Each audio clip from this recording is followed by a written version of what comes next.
খবর প্রায়ই শোনা যায়, বন ছেড়ে লোকালয়ে ঢুকে পড়েছে হাতি। কোথাও মানুষের তৈরি ফাঁদে মারা পড়ছে বন্য হাতি, আবার কোথাও হাতির আক্রমণে প্রাণ হারাচ্ছে মানুষ।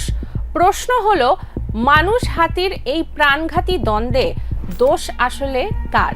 গত 12 বছরে বাংলাদেশে মানুষ হাতির সংঘাতে প্রাণ হারিয়েছে অন্তত 84টি বন্য হাতি এবং 57 জন মানুষ।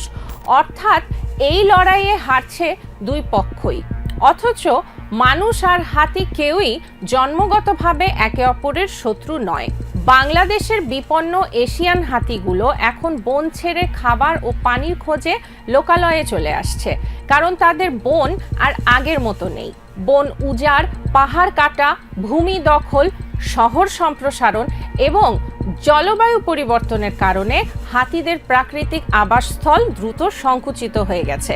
সবচেয়ে বড় সংকট তৈরি হয়েছে হাতিদের ঐতিহাসিক চলাচলের পথ বা করিডোরগুলো বন্ধ হয়ে যাওয়ায়। একসময় উখিয়া, ঘুমধুম, তুলাবাগান, পানির ছড়া এবং নাইক্ষ্যংছড়ি রাজারকুল করিডোর দিয়ে হাতির পাল অবাধে চলাচল করত। এখন সেই পথ জুড়ে শরণার্থী শিবির, রাস্তা এবং নানা স্থাপনা।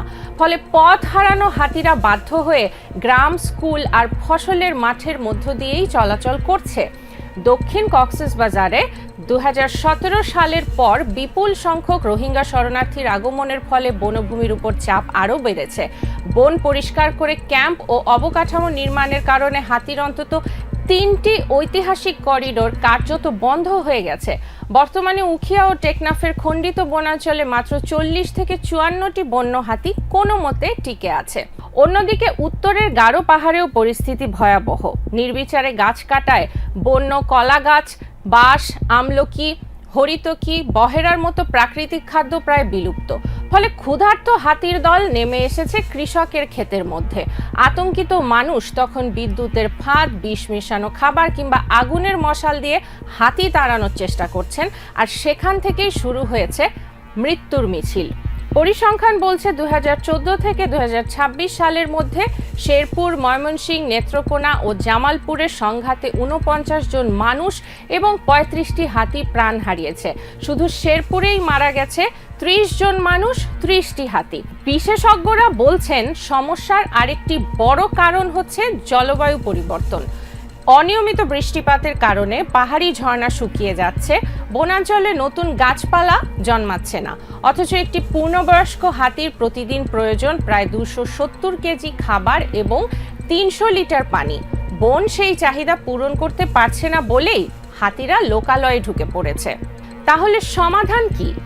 পরিবেশবিদদের মতে হাতিদের করিডোর পুনরুদ্ধার করতে হবে, অবৈধ দখলমুক্ত করতে হবে বনভূমি, বৈদ্যুতিক ফাঁদ বন্ধ করতে হবে, বনাঞ্চলে নিরাপদ পানির উৎস তৈরি করতে হবে এবং হাতির প্রাকৃতিক খাদ্যের গাছ ব্যাপকভাবে রোপণ করতে হবে।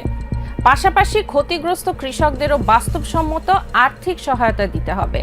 হাতি কখনো মানুষের শত্রু ছিল না।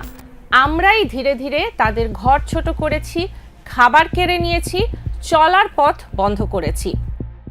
আজ তারা আমাদের গ্রামে আসছে আক্রমণ করতে নয়, বেঁচে থাকার শেষ চেষ্টা হিসেবে। প্রশ্নটা তাই শুধু হাতিকে বাঁচানোর নয়, প্রশ্নটা হলো, আমরা কি এমন একটি বাংলাদেশ গড়তে পারবো যেখানে মানুষ আর বন্যপ্রাণী একই পৃথিবী নিরাপদে ভাগাভাগি করে বাঁচতে পারে?